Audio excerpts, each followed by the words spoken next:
নমস্কাৰ মই মজিতৰ আপোনালোকে চাবলৈ আৰম্ভ কৰিছে Assamese online help YouTube channel. বন্ধুসকল প্ৰতিদিনৰ দৰে আজিও কেইবাটা গুৰুত্বপূৰ্ণ খবৰ লৈ আহিছে আপোনালোকৰ মাজলৈ। খুব এটা গুৰুত্বপূৰ্ণ ভিডিঅ' আপোনালোকে ভিডিঅ' দেখাবলৈ চাই থাকিব।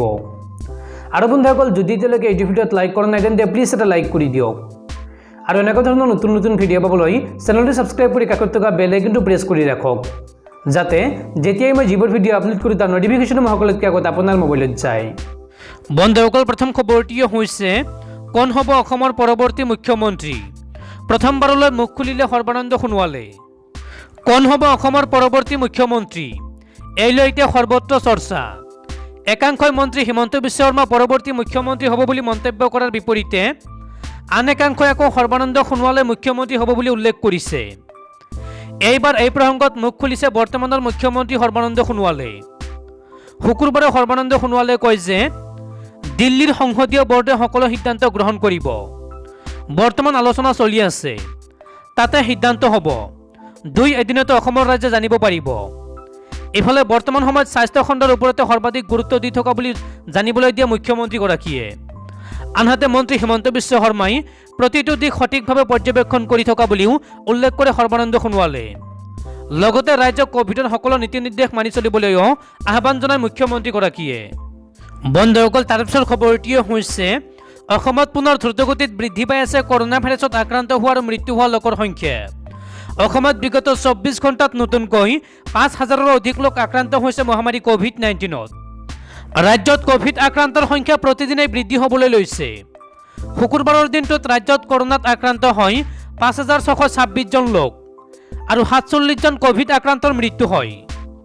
বিগত 24 ঘণ্টাত কামৰূপ মহানগৰ জিলাত 1,551 জন লোক কৰ'নাত আক্ৰান্ত হয়। শুকুৰবাৰে মুঠ 68,318 জন লোকৰ কোভিড পৰীক্ষা কৰা হৈছিল। দিনটোত আক্ৰান্তৰ হাৰ হৈছে 8.24%। সম্প্ৰতি ৰাজ্যখনত আৰোগ্যৰ হাৰ হৈছে 86.91%। বন্ধুসকল তাৰপিছৰ খবৰটি হৈছে আণ্ডাৰৱৰ্ল্ড ডন ছটাৰাজনৰ কৰ'নাত আক্ৰান্ত হৈ মৃত্যু। ভৰ্তি কৰোৱা হৈছিল দিল্লীৰ এইমছত। কৰ'না ভাইৰাছৰ দ্বাৰা সংক্ৰমিত আণ্ডাৰৱৰ্ল্ড ডন ৰাজেন্দ্ৰ নিখলজে ওৰফে ছটাৰাজনৰ মৃত্যু হৈছে।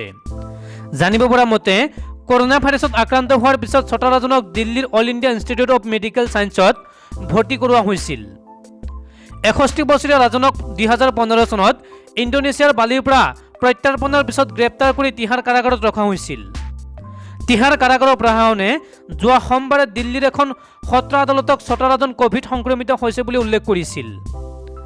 এপ্ৰিলৰ শেষৰ সপ্তাহত কোভিড সংক্ৰমিত অৱস্থাত ছটাৰাজনক দিল্লীৰ এইমছত ভৰ্তি কৰোৱাৰ পিছত আজি কুখ্যাত অপৰাধীজনে মৃত্যুবৰণ কৰে। উল্লেখযোগ্য যে ছটাৰাজনৰ বিৰুদ্ধে অপহৰণ, হত্যা, চোৰাং ব্যৱসায়ীকে ধৰি 70টাতকৈ অধিক গোচৰ ৰুজু কৰা হৈছিল। বন্ধুসকল তাৰপিছৰ খবৰটি হৈছে কৰ'নাৰ বিৰুদ্ধে যুঁজিবলৈ বিৰাট কোহলি আৰু অনুষ্কা শৰ্মাই আগবঢ়ালে 2 কোটি টকাৰ সাহায্য। ছ'চিয়েল মিডিয়াত 2 চেলিব্ৰিটিৰ প্ৰশংসাৰ জোৱাৰ। টিম ইণ্ডিয়াৰ অধিনায়ক বিৰাট কোহলি আৰু তেওঁৰ পত্নী অভিনেত্ৰী অনুষ্কা শৰ্মাই দেশত কৰ'না মহামাৰীৰ বিৰুদ্ধে যুঁজিবলৈ আগবঢ়াইছে 2 কোটি টকাৰ অনুদান। লগতে দেশৰ আন সকলো লোককে এনেদৰে আগবাঢ়ি আহিবলৈ আহ্বান জনাইছে। বিৰাট কোহলিয়ে এটা ভিডিঅ' শ্বেয়াৰ কৰিছে, য'ত ক্ৰিকেটাৰগৰাকী অভিনেত্ৰী পত্নী অনুষ্কাৰ সৈতে এই বাৰ্তা ৰাজহুৱা কৰি কয় যে তেওঁলোকে দেশৰ এই আপদৰ সময়ত দেশবাসীক সহায় কৰিব বিচাৰে। ইয়াৰ পিছতে ছ'চিয়েল মিডিয়াত বিৰাট অনুষ্কাৰ প্ৰশংসাৰে ভৰি পৰে। বিৰাট অনুষ্কাই এই অভিযান আৰম্ভ কৰি 7 কোটি টকা সংগ্ৰহৰ লক্ষ্য লৈছে। ছ'চিয়েল মিডিয়াৰ বিভিন্ন প্লেটফৰ্মৰ জৰিয়তে এই ধন সংগ্ৰহৰ কাম আৰম্ভ কৰি আছে দুজনে। এনেদৰে সংগ্ৰহ কৰা ধন এচিটি নামৰ এটা সংস্থাক প্ৰদান কৰিব, যিয়ে অক্সিজেনৰ যোগান আৰু চিকিৎসা সম্পৰ্কীয় কামত জড়িত হৈ আছে। কৰ'নাৰ বাবে IPL 2021 বাতিল হোৱাৰ পিছতে ঘৰলৈ উভতি গৈ বিৰাট কোহলিয়ে কৰ'নাৰ বিৰুদ্ধে যুঁজত এনেদৰে লৈছে অংশ। বন্ধুসকল তাৰপিছৰ খবৰটি হৈছে সৰ্বানন্দ সোণোৱাল বনাম হিমন্ত বিশ্ব শৰ্মা। ৰাজ্যত চলিছে মুখ্যমন্ত্ৰী কেন্দ্ৰিক সংঘাত, এই মন্তব্য সাংসদ অজিত কুমাৰ ভূঞাৰ। ৰাজ্যত কৰ'নাৰ সংক্ৰমণ ভয়ংকৰ গতিত বাঢ়িছে। কোভিড মহামাৰীৰ এই ভয়াৱহ সময়ত হাস্পতালত নাটনি হৈছে অক্সিজেন, বিচনা, ভেকচিনৰ। ৰাজ্যৰ এনে দুৰ্যোগৰ সময়ত একক সংখ্যাগৰিষ্ঠতা লাভ কৰাৰ পিছতো বিজেপি মিত্ৰজোঁটে চৰকাৰ গঠন কৰাত বিলম্ব কৰাটো অত্যন্ত দুৰ্ভাগ্যজনক। শুকুৰবাৰে সংবাদমেল সম্বোধন কৰি এই মন্তব্য কৰে ৰাজ্যসভাৰ সাংসদ অজিত কুমাৰ ভূঞাই লগতে কয় যে নিৰ্বাচনী ফলাফলক আমি মানি লৈছোঁ, জনতাৰ ৰায়ক আদৰণি জনাইছোঁ লগতে বিজেপিক অভিনন্দন জনাইছোঁ। বিজেপি বিৰোধী ভোট একগোট হোৱাহেঁতেন মহাজোঁটৰ চৰকাৰ নিশ্চিত আছিল, কিন্তু বিজেপি বিৰোধী ভোট একগোট কৰাত ব্যৰ্থ হ'ল মহাজোঁট। আঞ্চলিক গণমৰ্চাৰ দুটা সমষ্টিত প্ৰদৰ্শন আশাপ্ৰদ আছিল, কিন্তু বিজেপিৰ ধন আৰু বাহুবলৰ জোৰত গণমৰ্চা সফল নহ'ল। অখিল গগৈক অভিনন্দন জনাই সাংসদ অজিত কুমাৰ ভূঞাই লগতে কয় যে লুৰিণজ্যোতি গগৈ জয়ী হোৱাহেঁতেন আমি সুখী হ'লোহেঁতেন। এতিয়া কাকো দুখ দি লাভ নাই, প্ৰতিগৰাকী বিজয়ী প্ৰাৰ্থীয়ে অনাগত দিনত ৰাইজৰ কাম কৰক। বন্ধুসকল, তাৰপিছৰ খবৰটিয়ে হৈছে নিৰ্বাচন আয়োগৰ অধিবক্তা মহদ্দি ৰামৰ আচম্বিত পদত্যাগ। দেশৰ 5খন ৰাজ্যত শেহতীয়াকৈ অনুষ্ঠিত হৈ গৈছে বিধানসভাৰ নিৰ্বাচন। অসমক বাদ দি বাকী প্ৰায়কেইখন ৰাজ্যতে নতুন চৰকাৰৰ গঠন হৈছে। দেশত 5খন ৰাজ্যত এনে নিৰ্বাচনী তৎপৰতা চলি থকাৰ সময়তে আজি কেন্দ্ৰীয় নিৰ্বাচন আয়োগৰ অধিবক্তা মহিদ্দি ৰামে পদত্যাগ কৰাৰ কথা ঘোষণা কৰে। শেহতীয়াকৈ দেশৰ কেইবাখনো উচ্চ ন্যায়ালয় আৰু উচ্চতম ন্যায়ালয়ে কোভিড পৰিস্থিতিৰ মাজত নিৰ্বাচনী সভাসমূহত জনসমাগম ৰোধত ব্যৰ্থ হোৱাৰ বাবে কেন্দ্ৰীয় নিৰ্বাচন আয়োগক সমালোচনাৰে থকা হৰকা কৰিছে। এনে সময়তে কেন্দ্ৰীয় নিৰ্বাচন আয়োগৰ অধিবক্তাগৰাকীয়ে পদত্যাগ কৰাৰ কথাই বিশেষ তাৎপৰ্য বহন কৰিছে। পদত্যাগ পত্ৰত ৰামে লিখিছে যে নিৰ্বাচন আয়োগত এগৰাকী অধিবক্তা হিচাপে কাৰ্যনিৰ্বাহ কৰিবলৈ পাই তেওঁ সুখী, কিন্তু সাম্প্ৰতিক সময়ত নিৰ্বাচন আয়োগত তেওঁৰ কোনো মূল্য নোহোৱা হৈ পৰিছে বুলি তেওঁ অনুভৱ কৰিছে। সেইবাবে তেওঁ পদত্যাগৰ সিদ্ধান্ত লৈছে। উল্লেখযোগ্য যে 2013 চনৰ পৰা ডি ৰামে কেন্দ্ৰীয় নিৰ্বাচন আয়োগৰ সৈতে জড়িত হৈ আছিল। শেহতীয়াকৈ বিভিন্ন কাৰণত কেন্দ্ৰীয় নিৰ্বাচন আয়োগ ন্যায়ালয়ৰ ৰোষত পৰিবলগীয়া হোৱা বাবেই নিৰ্বাচন আয়োগৰ অধিবক্তাগৰাকীয়ে পদত্যাগ কৰা বুলি বিভিন্ন মহলত আলোচনা হোৱা দেখা গৈছে। বন্ধুসকল, তাৰপিছৰ খবৰটিয়ে হৈছে কৰ'ণাৰ বিৰুদ্ধে পুনৰ থিয় হৈছে ছলমান খান। 25,000 শ্ৰমিকক দিব সাহায্য। পূৰ্বৰ দৰে এইবাৰো শ্ৰমিকসকলৰ বাবে আগবাঢ়ি আহিছে ছলমান খান। কৰ'না ভাইৰাছৰ দ্বিতীয় ঢৌত সমগ্ৰ দেশতে সংকটে দেখা দিয়াত বলিউডৰ শ্ৰমিকসকলক সহায়ৰ বাবে হাত আগবঢ়াইছে ভাইজানে।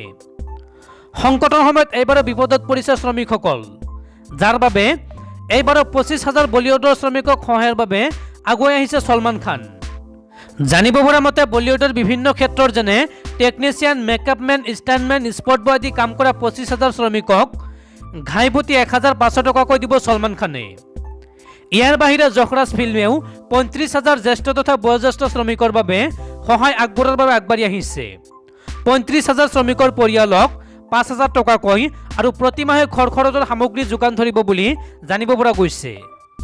বন্ধুসকল, তাৰপিছৰ খবৰটিয়ে হৈছে ফ্লিপকাৰ্টত ভাৰতৰ বাবে খালী হৈছে 12,870টা পদ।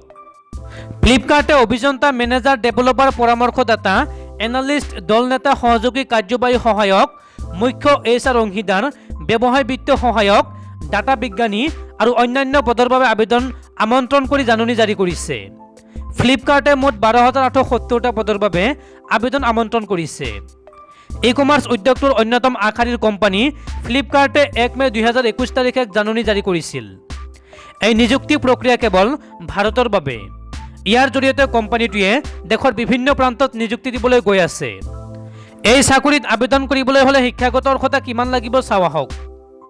যিকোনো স্বীকৃত প্ৰতিষ্ঠান, বিশ্ববিদ্যালয়, বৰ্ডৰ দ্বাদশ স্নাতকোত্তৰ বা সমতুল্য ডিগ্ৰী থকা প্ৰাৰ্থীসকলে এই পদসমূহৰ বাবে আবেদন কৰিব পাৰিব। বয়সৰ সময়সীমা কিমান চাওঁ আহক। নিম্নতম 18 বছৰৰ পৰা সৰ্বাধিক 45 বছৰৰ প্ৰাৰ্থীসকলে এই পদসমূহৰ বাবে আবেদন কৰিব পাৰিব। SC, ST, OBC, PWD, PH শ্ৰেণীৰ প্ৰাৰ্থীসকলক বয়সৰ সীমাৰ পৰা ৰেহাই দিয়া হ'ব। গুৰুত্বপূৰ্ণ তাৰিখ। আবেদন প্ৰক্ৰিয়া আৰম্ভ হৈছে 1 মে 2021 পৰা আৰু আবেদনৰ অন্তিম তাৰিখ হৈছে 31 ডিচেম্বৰ 2021। আবেদন মাচুল। প্ৰাৰ্থীসকলে আবেদন কৰিবলৈ কোনো মাচুল পৰিশোধ কৰিব নালাগিব। বেতন, দৰমহা কিমান হ'ব চাওক। প্ৰাৰ্থীৰ দৰমহা 20,000 টকাৰ পৰা প্ৰতি মাহে 58,200 টকালৈকে হ'ব পাৰে। কেনেদৰে এপ্লাই কৰিব চাওক। প্ৰাৰ্থীসকলে অনলাইন আবেদন কৰিব লাগিব। তাৰ কাৰণে আপোনালোকে ভিজিট কৰিব লাগিব www.flipkartscareers.com। এইটো ৱেবছাইটত গৈ আপোনালোকে আবেদন কৰিব পাৰিব। বাছনি প্ৰক্ৰিয়া। প্ৰাৰ্থীৰ বাছনি সাক্ষাৎকাৰৰ ওপৰত আধাৰিত হ'ব। বন্ধুসকল, তাৰপিছৰ খবৰটিয়ে হৈছে উত্তৰ প্ৰদেশত কৰ'নাৰ দ্বিতীয় ঢৌত 2 সপ্তাহত 4গৰাকী বিজেপি বিধায়কৰ মৃত্যু। দেশৰ বাকী ৰাজ্যৰ লগতে উত্তৰ প্ৰদেশতো ঘটিছে কৰ'নাৰ দ্ৰুত সংক্ৰমণ।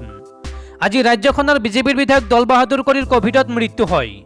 ৰাজ্যখনৰ চলন সমষ্টিৰ পৰা প্ৰতিনিধিত্ব কৰা বিধায়ক কৰি বিগত এমাহ ধৰি লক্ষ্ণৌৰ এখন ব্যক্তিগত চিকিৎসালয়ত চিকিৎসাধীন হৈ আছিল। শেষৰ ফালে তেওঁ কৰোণাৰ পৰা মুক্ত হৈ চিকিৎসালয় এৰিছিল যদিও পুনৰ কোভিড পজিটিভ হয় আৰু অৱশেষত চিকিৎসালয়ত ভৰ্তি হোৱাৰ পিছত আজি মৃত্যুৰ মুখত পৰে। উত্তৰ প্ৰদেশত এতিয়ালৈকে কৰোণাৰ দ্বিতীয় ঢৌত বিজেপিৰ 4গৰাকী বিধায়কে প্ৰাণ হেৰুৱাবলগীয়া হৈছে। ইয়াৰ পূৰ্বে 23 এপ্ৰিলত পশ্চিম লক্ষ্ণৌৰ বিজেপি বিধায়ক সুৰেশ কুমাৰ শ্ৰীবাস্তৱৰ মৃত্যু হোৱাৰ লগতে দুদিন পিছত তেওঁৰ পত্নীৰো মৃত্যু হয়। আনহাতে 22 এপ্ৰিলত ঔৰিয়াৰ বিধায়ক ৰমেশ চন্দ্ৰ দিৱাকাৰ আৰু নৱাবগঞ্জৰ বিধায়ক কেশৰ সিং গংৱাৰৰ 28 এপ্ৰিলত কৰোণাত মৃত্যু হৈছে। অকল বিজেপিয়েই নহয়, ৰাজ্যখনৰ আন্দোলন নেতাও এই ভাইৰাছৰ চিকাৰ হৈছে। উল্লেখযোগ্য যে ৰাজ্যখনত এতিয়ালৈকে মুঠ 13,99,294 গৰাকী লোক কৰোণাত আক্ৰান্ত হোৱাৰ লগতে প্ৰাণ হেৰুৱাইছে 14,151 গৰাকীয়ে। বৰ্তমান ৰাজ্যখনত এদিনত সৰ্বাধিক 31,111 গৰাকী লোক কোভিডৰ দ্বাৰা সংক্ৰমিত হৈছে।